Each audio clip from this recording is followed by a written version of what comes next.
quoting the CDC, the World Health Organization, and Wikipedia is now medical misinformation on YouTube because they're using really old assertions and quotes from May of last year instead of recent ones that are useful. So let's see how much of a triggering I'm going to cause to YouTube's algorithm that flags the shit out of people for repeating facts. Now I'm using Wikipedia because that should trigger the shit out of them.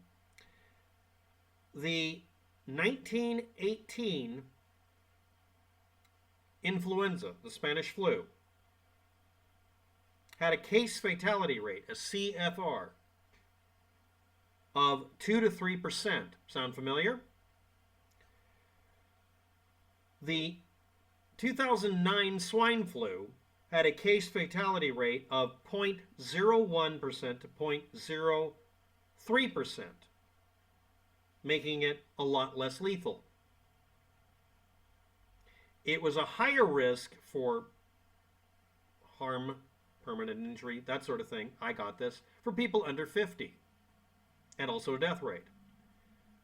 Deaths of 1,100 children and 7,000 adults 18 to 64. These figures were deemed much higher than usual flu season during the pandemic, but it had an overall death rate and an overall infection rate that could be considered less than the flu. Now, this isn't something that's medical misinformation. This is a conclusion from 2009. This is a 10-year-old, it's dead subject to argue. It had a lower fatality rate and a lower infection rate than some other diseases. And again, I'm going to quote something that will trigger Google and YouTube as medical misinformation. A conclusion about the 1918.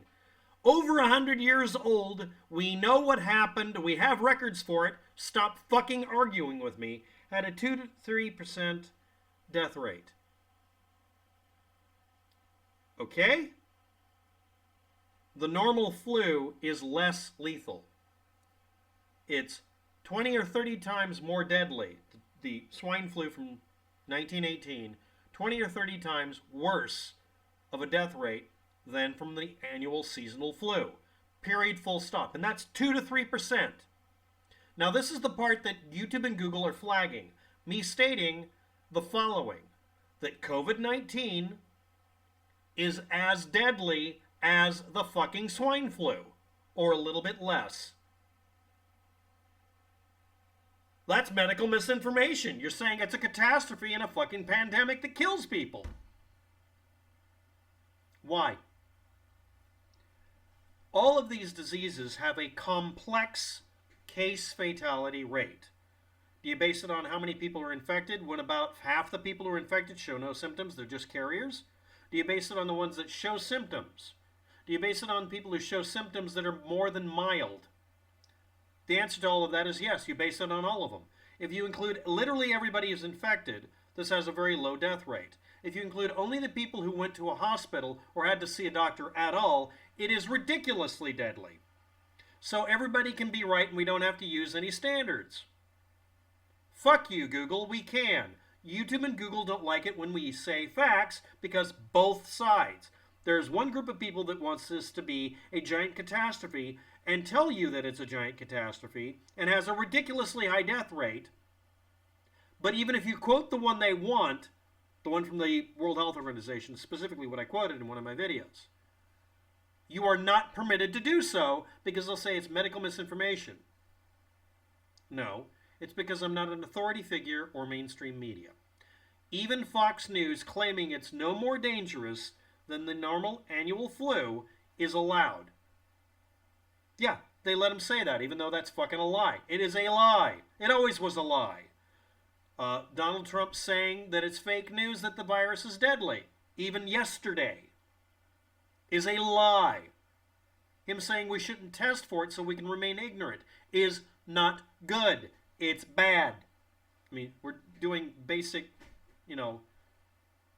elementary school bad versus good statement here. No, under no circumstances am I guilty of medical misinformation when YouTube and Google won't flag deliberate misinformation by mainstream media because it's Fox. They're not flagging me or you because it's medical misinformation. They're flagging us because they can fucking get away with it. Because they'd say the normal person literally verbatim reading a World Health Organization page or reading the conclusion off of Wikipedia about the swine flu or about the pandemic of 1918, aka the Spanish flu. We are not allowed to fucking quote that because we're not medical professionals. It's not like we can read. Authority equals validity. Now I'm going to read about the 2019 named, really, 2020 infection called COVID-19. Dividing the total number of deaths from the disease by the total number of infected individuals gives you a small number. And this is the universal way we gauge what is the death rate or risk from a disease.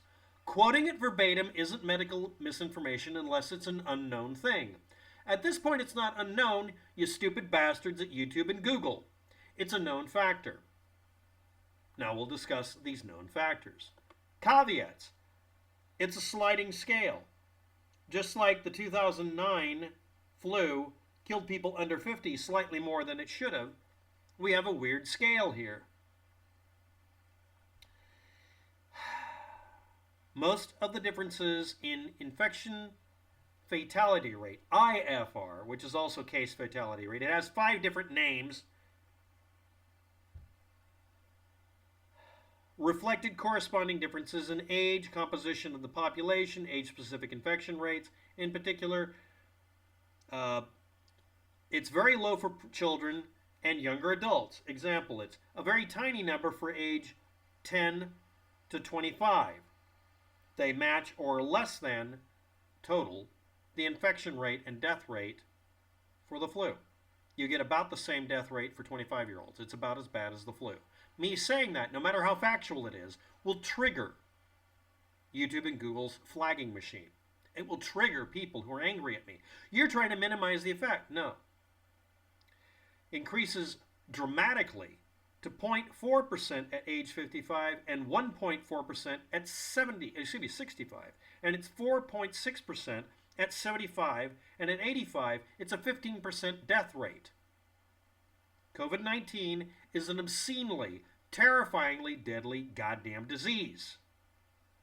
Me saying its death rate, if you do it statistically, which is what you have to do, again, it's always triggering no matter what side of the aisle you are when you're throwing shit.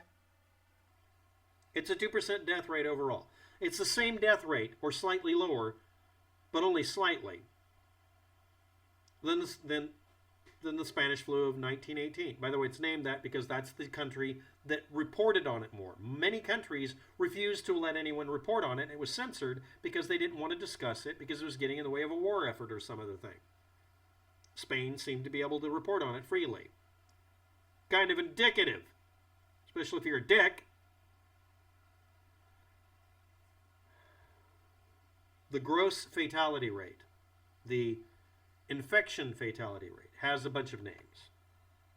When you hover over the infection fatality rate, IFR, on the Wikipedia article on coronavirus disease 2019 infection fatality rate, which is what I was quoting, you find this. In epidemiology, the case fatality rate, or case fatality risk, or case fatality ratio, is the proportion of deaths from a certain disease compared to the total number of people diagnosed with the disease for a particular period. So why would Wikipedia complain about me accurately reflecting the generalized 2% death rate, which is crazy high? Is it because the 2% is not accurate? No. But it's medical misinformation, even though I made a video explaining this properly, that it has differences along the time scale, age scale. At one time, it was 7%, raw statistic. It was a 7% death rate from this damn thing in Greece because they have a high portion of the population that's old. Other countries have a very low population that's old, so they have a ridiculously low death rate. Certain parts of New York had an extremely high death rate for a specific period of time. It was like 10% for a little while. Testing people to see if they've had it automatically lowers the death rate by doing ratio, because while they're tested for it, you find out they're asymptomatic. We have up to 40% of the people who are infected, right here, who don't show symptoms. They're just carriers, which makes it just terribly dangerous. Now it's become more infectious. We've now hit the point where it's mutated significantly. It is now easier to spread. Is this medical misinformation? No. It's medically accurate data. I'm grabbing it from Wikipedia, and I'm grabbing it from other sites. So what is with YouTube and Google flagging people for quoting shit accurately? Again, this is only a little less deadly than the fucking Spanish flu of 1918. It's essentially the same thing. Because I'm sure a couple of decades from now, we'll find out, if we actually look at it retroactively, look at the death rates, look at the number of people put in freaking coffins, it'll be the same. This spreads easier. It's frighteningly easy to spread. So the death rate, just the raw number of deaths, will be higher.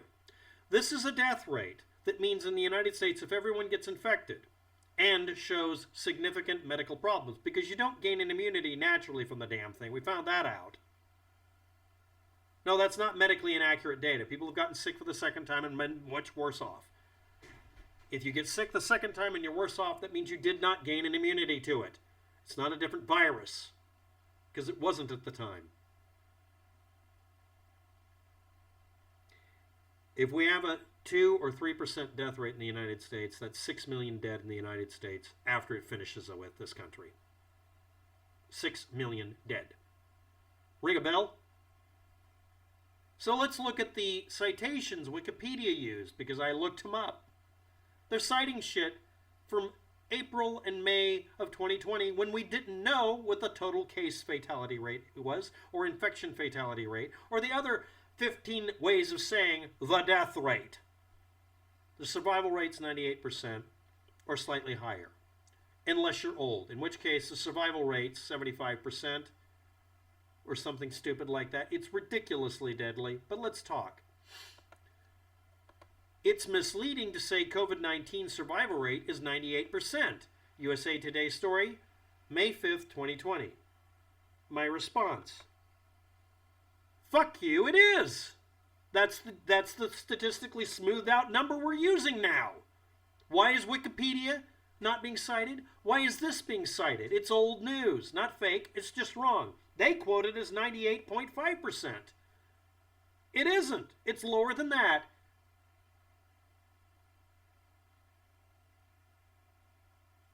The survival rate is worse than USA Today was quoting in May. So they are wrong. They're quoting the wrong number. Using a number is misleading. But I love this statement. It is true that the overall rate may be 1% or lower for death rate. No, it isn't. It's higher. It's 2%, and it has a sliding scale lower from 2% from the average over your entire lifespan for the entire population. So USA Today is saying it's a 1% death rate when it's not. But that's a citation given by Google? Why don't they update their shit? And that's not even the claim. The claim is that it's 98% survivable, or 2% death rate. When factoring in those infected by the coronavirus who are never tested, it would be lower. Yes, we know about that now. Back then we didn't know. I guessed at it in a video. I got lucky. The definitive statements about the mortality rate are misleading to the point of a falsehood. No, they're not, because back then we didn't know and now we do. It's 2%, you stupid fucks. We rule the claim COVID-19 has a survival rate of 98% to be partially false based on our research. No, it's based on your bias.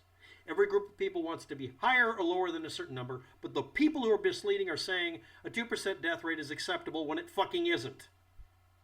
Instead of addressing the real point, saying this massively bad death rate is acceptable is wrong. Not addressing that isn't subtle.